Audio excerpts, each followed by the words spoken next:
A newly signed U.S. Saudi nuclear deal is in question after President Trump said Thursday the deal is off unless Saudi Arabia normalizes relations with Israel. Saudi Arabia has maintained it would not officially recognize Israel and join the Abraham Accords until there's a pathway toward the creation of a Palestinian state. Trump made the declaration Thursday, a day after Energy Secretary Chris Wright and Saudi Arabia's energy minister signed the agreement. The official text of the agreement has not been released yet. Congress must review the deal and has 90 days to consider it. The deal would allow for the U.S. to help Saudi Arabia build a civilian nuclear energy program using U.S. technology. Critics warn the deal could lead to Saudi Arabia developing a nuclear weapon and spark a new arms race in the Middle East. The U.S. Saudi deal is likely worth tens of billions of dollars to U.S. nuclear energy companies like Westinghouse, whose reactors produce plutonium as a byproduct.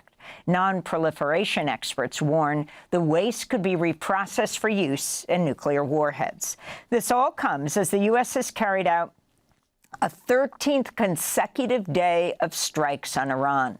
President Trump told Axios he's weighing whether to launch a massive attack on Iran that would be, quote, bigger than ever before, unquote. We're joined now by Daniel Levy, president of the U.S. Middle East Project, former Israeli peace negotiator under Israeli Prime Ministers Ehud Barak and Yitzhak Rabin. Daniel, welcome back to Democracy Now! Let us start with the nuclear deal. So a nuclear deal is announced between the U.S. and Saudi Arabia. Anti-nuclear activists condemn it, but also Israel condemns it, saying that Trump did not extract enough concessions from Saudi Arabia to recognize Israel, the Abraham Accords. If you can respond to what's going on here, President Trump then saying, OK, they'll recognize the Abraham Accords, where you think this is going.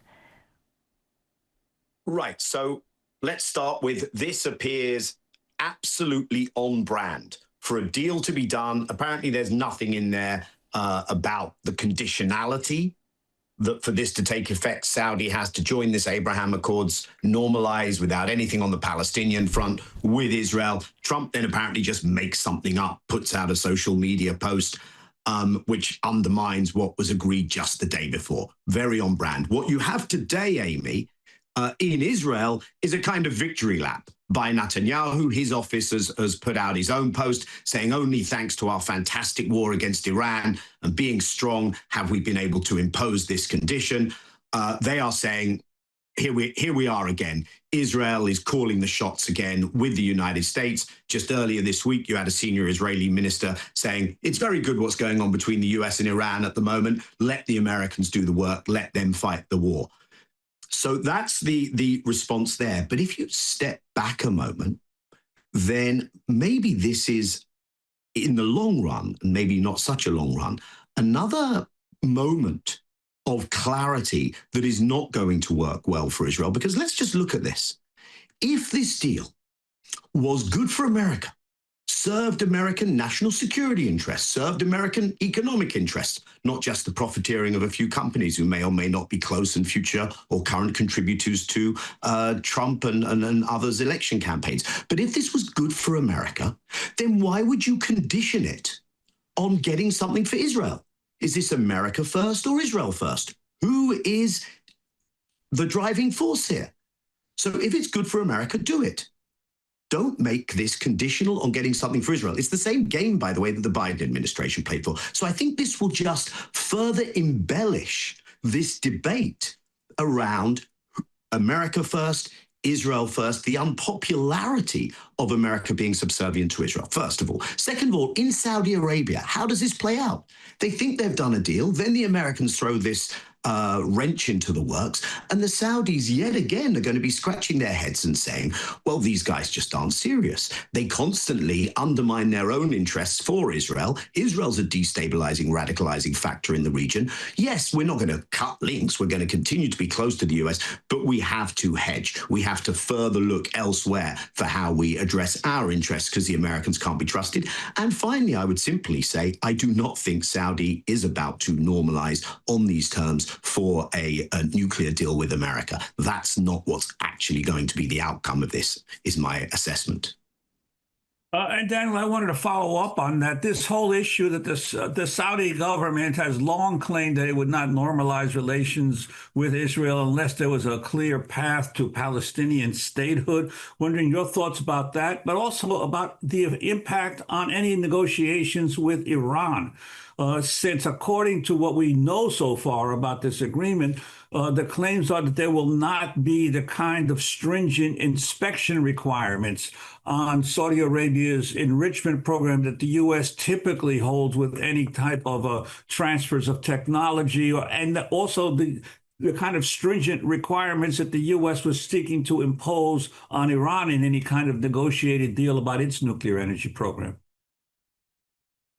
Right. So first of all, Saudi has officially, repeatedly made the case that, especially in the current circumstances, especially with everything that we've seen going on in Gaza, but also elsewhere, Saudi was one of the 8 states, Arab and Muslim majority states, that put out issued a statement just yesterday following the latest Israeli disturbances, the latest kind of Israeli takeover on the Al-Aqsa compound in the old city of Jerusalem, to condemn that, to say that has to be reversed. Saudi has taken this position that there is going to have to be irreversible movement towards a Palestinian state. We may get to a moment, Juan, where the definition of what that clear, irreversible movement is will be tested. It may fall well short of what many Palestinians would like to see. It may not.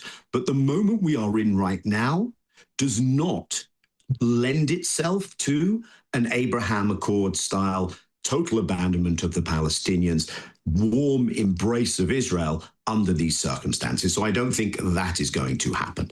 As to the nuclear component of that, sorry, actually, before I go to that, to say one other thing. For Israel, what they want is precisely this kind of arrangement, to say we can do anything to the Palestinians and we will get normalization. So for Israel, to have the US again front-loading Israeli demands, while simultaneously the US is fighting this war, which Israel was instrumental in getting it into in Iran, while simultaneously Israel is given absolutely free rein in Gaza, so-called ceasefire, more than 1,200 Palestinians killed.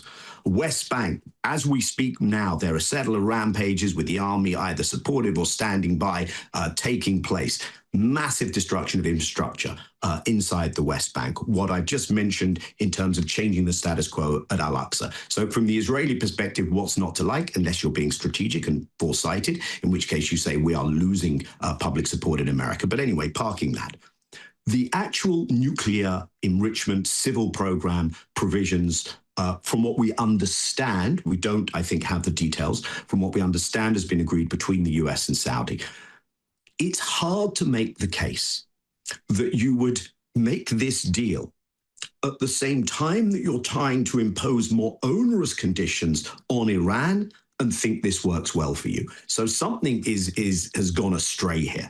But it does follow decades of an American policy which is impossible to see as consistent or credible, and that doesn't stand up to scrutiny, not only in terms of these safeguards, what you have in one context versus what you're demanding in another, but if we just zoom out for a moment, the biggest elephant in the room, which is that Israel is a nuclear-armed state in the region. If you actually want a denuclearized, a WMD-free Middle East, West Asia, then you don't continue to indulge your ally, who not only is free of any kind of inspection regime, but who has a nuclear weapon. So you can't be serious on this front. That's one of the things that's hobbled and undermined this whole Iran obsession all along.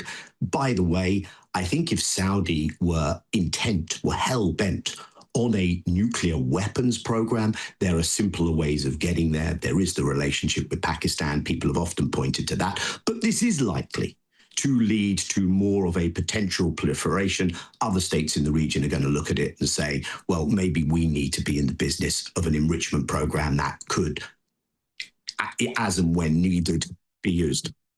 And briefly, be used elsewhere.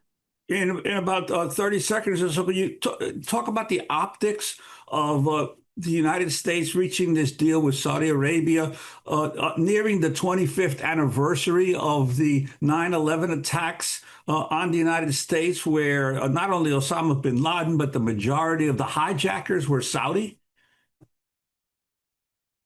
Uh, Look, I think that's something that may play out less. Actually, you've just mentioned that, Juan. Others are gonna be looking at that, but I doubt that's going to drive the conversation. I think the conversation will be much more driven by this moment in American relations in the West Asia, Middle East region. The fact that this is happening at a time where the US is back in an escalatory cycle with Iran, but where it does not look like the US has any better options now than it did during the earlier months of this war. And we're back testing not so much the history of US Saudi relations, but we're back testing US resilience, US pain thresholds as compared to those of Iran. There is no doubt that the US is doing great harm to Iran. Iran is taking major hits, but will the US be able to continue with this? To what end? What is it trying to achieve? We don't have any good answers to any of those questions. And we could well see a further escalation without any of that being resolved. And we're back actually arguing over how do you reverse something that didn't exist when you started this illegal war, which is the whole question of opening the Hormuz Straits. So I think Americans are going to see that this isn't working for them very quickly. It's an unpopular war, and I don't think the president is going to benefit from it. Daniel Levy, president of the U.S. Middle East Project, former Israeli peace negotiator under two Israeli prime ministers, Ehud Barak and Yitzhak Rabin.